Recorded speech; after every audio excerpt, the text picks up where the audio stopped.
Hello, Namaste. This is Rohini Mirgu from Walchand Institute of Technology talking today on divergence theorem solution. So the problems on divergence theorem, how to solve, based on that this video will be. And here I have taken the case of cylindrical coordinate system. Learning outcomes, at the end of the video you will be able to apply divergence theorem for a given field. You will be able to verify the divergence theorem in cylindrical.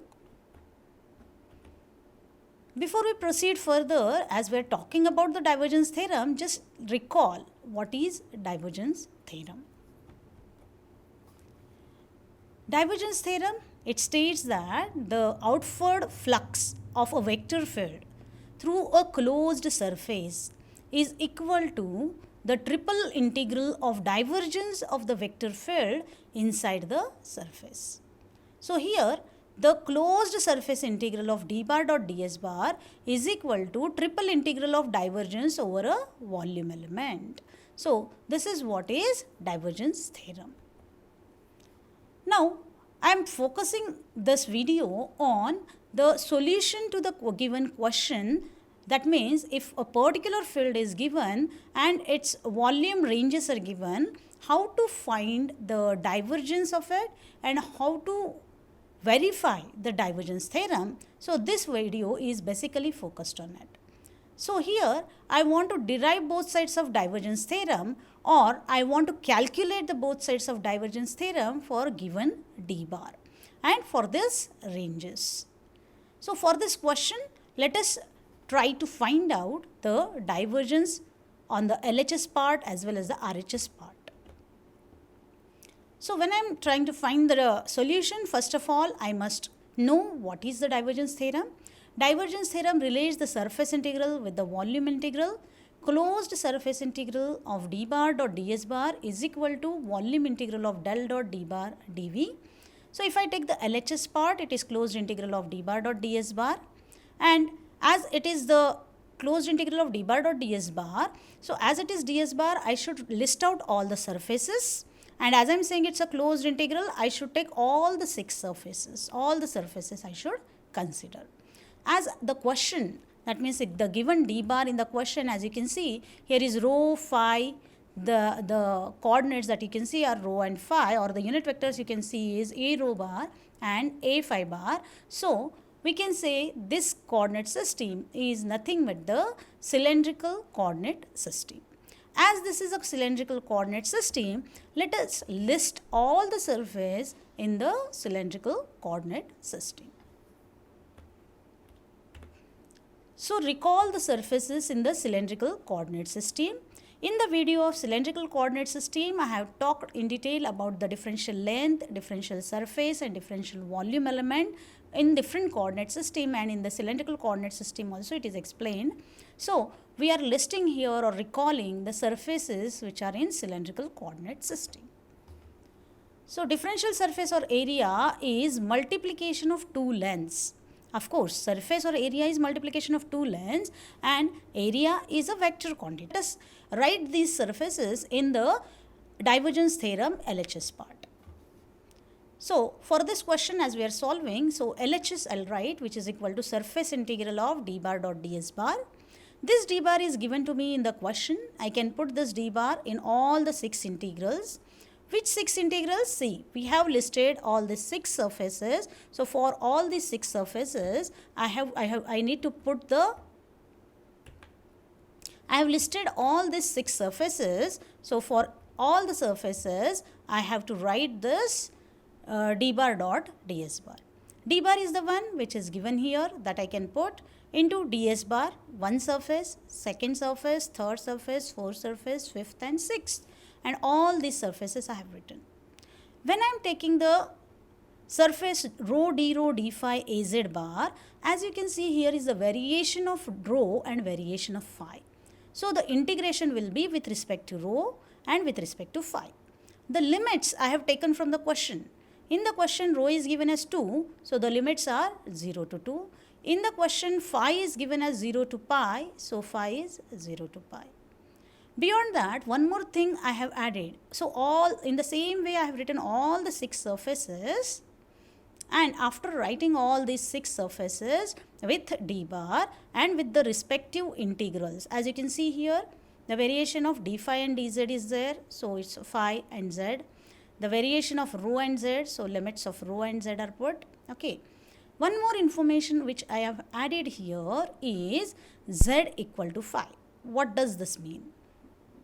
As there is this surface which is along positive AZ, this surface along negative AZ, but at this surface there is some value of z, some constant value of z. So that constant value of z is phi here.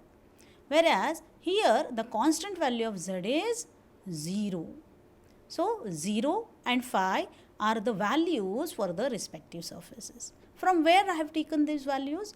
These are the ranges which are given. So the lower range of z is taken when there is minus az, and upper range of z is taken when there is plus az. Similarly, for plus a rho, I will take the upper range of rho, which is 2, and by default the lower range, here it is not specified, by default the lower range of rho is 0, which is taken for minus a rho. Similarly, in the integration where there is plus a phi, I have taken the upper range, which is pi is equal to pi, and for minus a phi, I have taken the lower range, that is phi is equal to 0. So these things which are shown here in the colored boxes are nothing but the constant values for the particular surface. So for this surface, the constant value is this, for this surface, the constant value is this, and likewise. So let us proceed further. So once I have written all this d bar dot ds bar for all the 6 surfaces, now when I proceed further, you can see here, this is az bar, and here in the d bar there is a rho bar and a phi bar. So when I take the dot product of a rho bar dot az bar is 0. As you know that only self dot product is 1, with others it is 0. So that this first integral goes to be 0. Similarly, in the second integral also, I do not find the az bar unit vector, so that second integral also goes to be 0, as I have put here. See, I have written here the reason also, because the self dot product is 1, with others is 0, so these two integrals are going to be 0. And when I take the third integral, in the third integral there is a rho bar. So a rho bar dot a rho bar is 1. So I will get only the first term. So you can see first term is written, and with that particular surface, and az dot az is a rho dot a rho bar coming to be 1. So the unit vector is not written here. Similarly, for second, there is minus sign. So minus sign has been put. A rho bar dot a rho bar is 1. So I have written the term and the respective surface. When I take the fifth integral, here there is a phi bar dot a phi bar. That means the second term will appear, but a phi bar dot a rho bar will be 0. So the second term with d rho dz will appear. Similarly, the last term, sixth term will appear. So as you can see here, this is the fifth term and this is the sixth term will appear.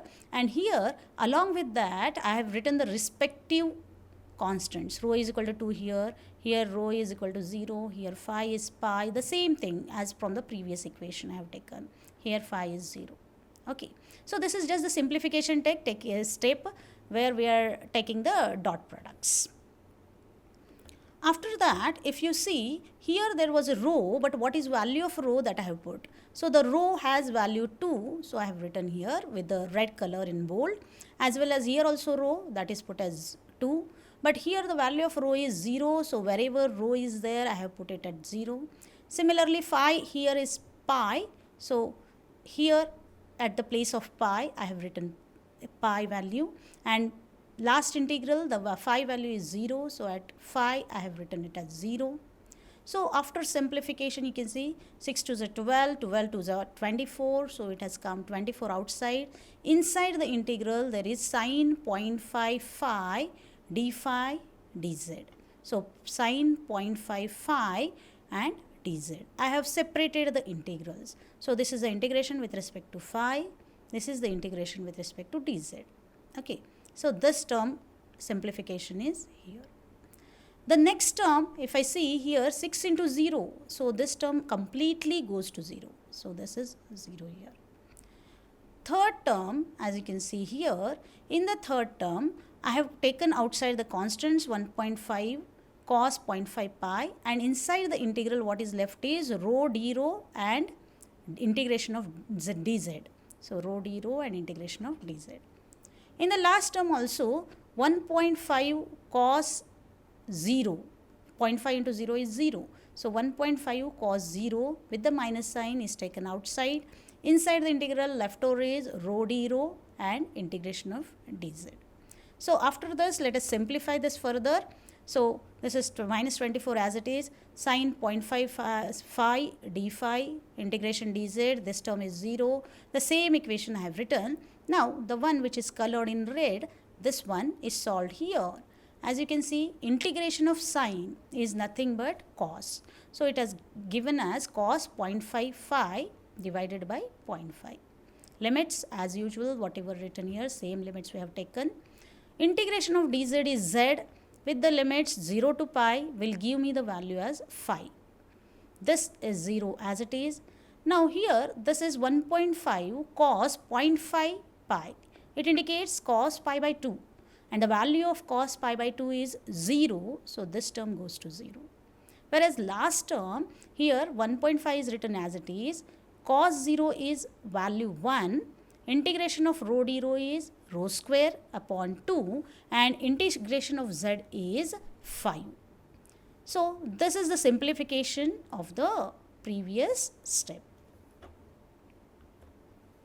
Now LHS, when I simplify further from the previous, here you can see 24 into 5 divided by 0.5, I'll get the value here as 48. Then I'll put the limits of cos phi and also I'll put the limits of rho. So accordingly I'll get here the limits of cos have been put, the limits of rho have been put, and when I simplify, the cos pi by 2 is 0, cos 0 is 1, and when I simplify I get the value as this value, first term value as 240, second term value as 15. So here there is a minus sign, this minus sign goes to be plus, so this is plus 240, whereas with 1.5 already there is a minus sign, this value is 2. So when I find 1.5 into 2 into 5, I'll get it as a 15. So after subtraction, I'll get my LHS part of my divergence theorem as 225 Coulomb. Thus, we can find out the LHS of the divergence theorem. These are the references used for preparing this video.